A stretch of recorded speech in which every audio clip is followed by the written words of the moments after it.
Okay, the aim of this video is public versus private IP address explained. So, what's the difference between a public and a private IP address? Now, you've probably heard these two terms, but let's start at the basics.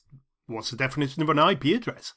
IP address is, of course, an internet protocol address, and it's the way that the internet functions and communicates. An IP address is a unique identifier for every network device, be it a phone, a PC, a smart fridge, or whatever you like, communicating on the internet, and it enables communication between these devices using the TCP/IP protocol. So you basically gotta have this IP address. It's like your home address on the internet.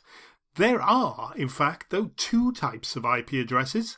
There's a public IP address, which is visible to everyone on the internet, and a private IP address, which is only used on local networks. So, let's go a little bit further with this.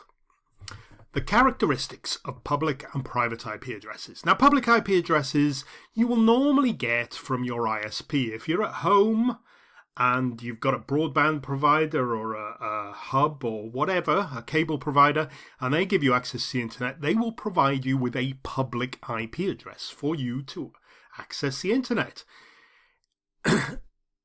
It will be globally unique, so nobody else on the entire internet will have the same one, which means it can be traced back to you. It's accessible worldwide, and it basically allows the internet to communicate. Without this public IP address, you won't get anywhere on the internet, so every single device has to have one. A private IP address will be existing on your local network. You will assign it by your Wi-Fi or your local router.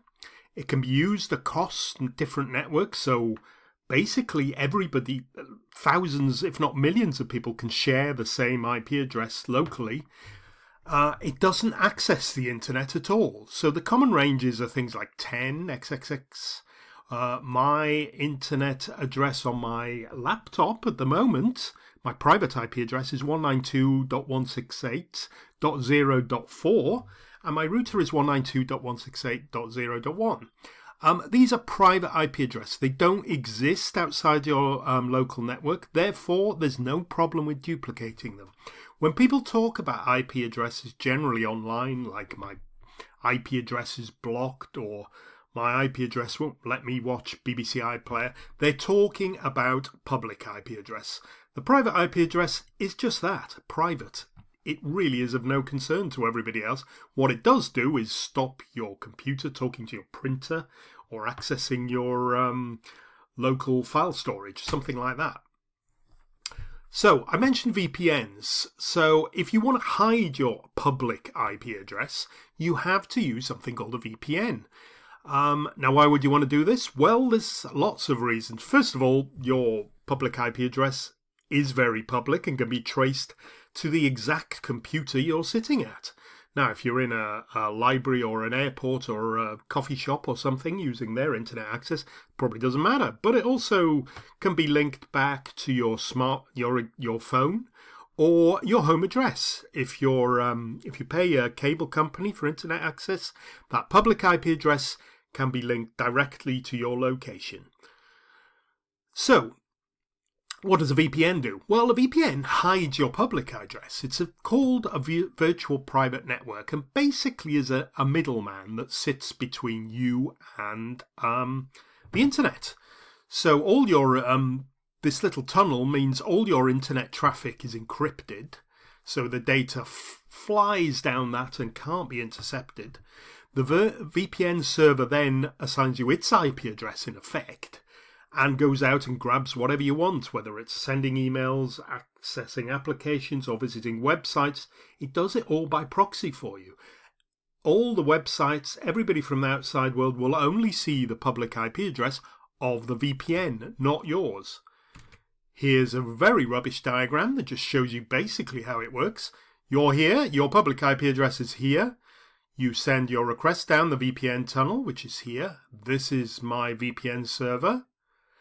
And from there, that point is the internet only deals with the VPN server. So the public IP address of the VPN server is the only one that's seen online. Let me just show you quickly how it works. Let's just show you the VPN I use. This is NordVPN, and you can see these are all the VPN servers I get with my cheapskate, very basic subscription to NordVPN. And you can see there's servers all over the world.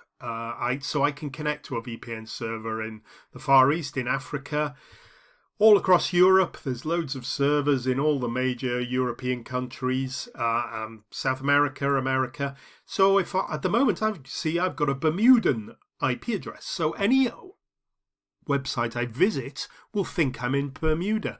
They will see the public IP address of that Bermudan VPN server. If I click on Boston and connect to a Boston server, I will then be showing the Boston IP address. So I will look as though I'm in Boston rather than Bermuda. I am, in fact, in neither of them, but they're both doing a sterling job in hiding my public IP address. This is great for the privacy aspect, obviously, but it also allows you to bypass geo-blocks. So if the YouTube video cannot be seen by anybody except US viewers, you just connect to a US VPN server. If you want a bit of Doctor Who on BBC iPlayer, it's only accessible to a UK IP address, so you just click over here and click on a UK VPN server. They're all looking at public IP addresses. So using a VPN, you can hide yours. Let me just close that. So in summary, public IP uses, if you want to be accessible or available or online, you need a public IP address. You need to use one to connect.